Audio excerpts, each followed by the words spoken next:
Assalamualaikum warahmatullahi wabarakatuh. Salam sejahtera bagi kita semua. Om Swastiastu, Namo Buddhaya, salam kebajikan, Shalom, Tabipun. Halo Sobat Gembita, perkenalkan nama saya Aisyah Sumarum dari SMA Negeri 1 Bandar Sibawono sebagai salah satu peserta yang berhasil lolos dalam 5 besar lomba Gembita dalam cabang lomba cerpen kimia. Nah, pada video kali ini saya akan menjelaskan isi cerita yang saya buat secara garis besarnya saja. Dan di akhir video nanti saya akan menyampaikan kesimpulan dan pesan-pesan yang terkandung dalam cerpen yang saya buat. Oke, langsung saja, let's get to the story. Di awal cerita, sang ahli kimia dunia digambarkan sosok Hayyan yang dikenal oleh seluruh penduduk negeri Al-Attar sebagai Master of Chemistry atau ahli kimia. Ia juga merupakan seorang pemuda kepercayaan Raja Al-Razi, penguasa di negeri Al-Attar. Namun, dengan segala gelar dan jasanya dalam membantu seluruh penduduk negeri tidak mampu meredam keinginan orang-orang yang ingin melenyapkan Hayyan. Karena bagi mereka, Hayyan adalah seekor parasit yang hanya menghalangi langkah mereka untuk menguasai negeri Al-Attar. Hingga suatu ketika, Hayyan didatangi oleh seorang wanita parubaya yang menanyakan di mana letak istana Erga Palace. Erga Palace sendiri adalah istana khusus yang hanya boleh disinggahi oleh orang-orang kepercayaan Raja Al-Razi. Tentu saja Hayyan menolak hal tersebut karena bagi Hayyan, melanggar janji adalah perbuatan yang keji. Tentu saja hal tersebut memantik kemarahan wanita tersebut. Seketika, wanita tersebut berubah menjadi seorang wanita tua bungkuk dengan rambut putih menjuntai, hidung besar yang panjang, dan tutup kepala berlubang yang meletup-letup karena reaksi CH3COH dan NHCO3. Setelah berubah demikian, Hayyan baru menyadari bahwa wanita tersebut adalah Kikimora, penyihir paling berbahaya dan paling jenius dari negeri Gadar, negeri yang bersebelahan langsung dengan negeri Al-Attar. Lalu penyihir Kikimora membawa Hayyan memasuki dimensi buatannya. Nantinya Hayyan harus melewati dimensi tersebut dan 2 dimensi lainnya untuk menyelesaikan misi, dan di setiap dimensi tersebut terdapat juga sebuah pintu yang harus Hayyan buka. Jika Hayyan gagal, maka nyawanya yang akan jadi bayarannya. Di dimensi pertama, Hayyan diminta untuk mewarnai kanvas bergambar sketsa tabung Erlenmeyer menggunakan pewarna alami.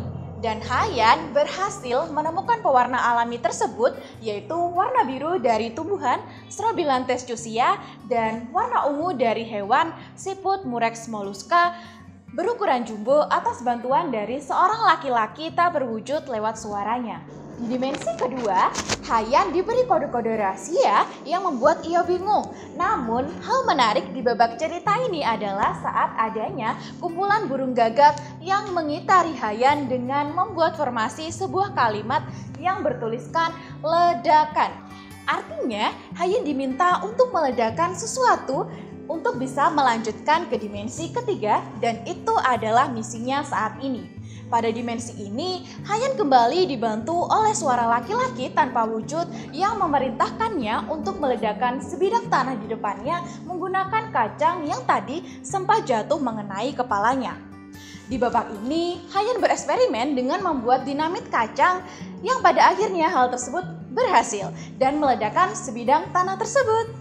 Di dimensi terakhir atau dimensi ketiga, Hayyan diminta untuk menghijaukan kembali lingkungan pada dimensi buatan Kikimora tersebut yang saat itu sangat kering dan gersang sebagai upaya atau langkah kecil mengatasi pemanasan global dalam waktu 1 bulan.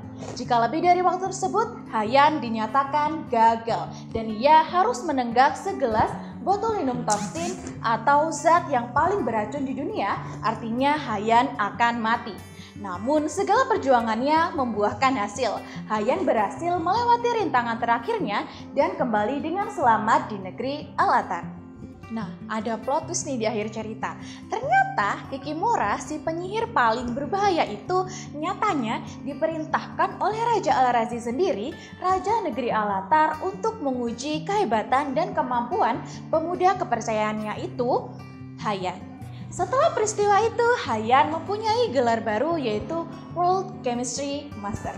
Nah, Ini kesimpulan dari cerpen sang ahli kimia dunia adalah bahwa setiap manusia memiliki batas kemampuannya masing-masing. Hal ini dapat dilihat dari satu babak cerita yang menggambarkan sosok Hayan yang masih belum mampu memecahkan masalahnya sendiri menggunakan kemampuan yang ia punya. Ia dibantu oleh seorang laki-laki lewat suaranya. Kemudian cerpen ini juga menunjukkan bahwa betapa besar pengaruh dan peranan sains dan ilmu kimia dari dulu sampai sekarang. Contohnya saja, ilmu kimia sudah digunakan oleh bangsa Romawi dalam menghasilkan ekstrak warna ungu menggunakan siput Murex mollusca. Dan penerapan ilmu kimia pada era globalisasi saat ini adalah pada pengupayaan mengurangi pemanasan global yang tiap tahun kian meningkat. Dan satu lagi pesan dari cerpen sang ahli kimia dunia adalah bahwa dengan ilmu kamu mampu menjadi siapa saja dan dengan usaha kamu mampu menaklukkan dunia. Jadi ayo kita berlomba-lomba dalam menuntut ilmu. Let's change the world for the better with knowledge. Terima kasih. Wassalamualaikum warahmatullahi wabarakatuh. Sampai jumpa.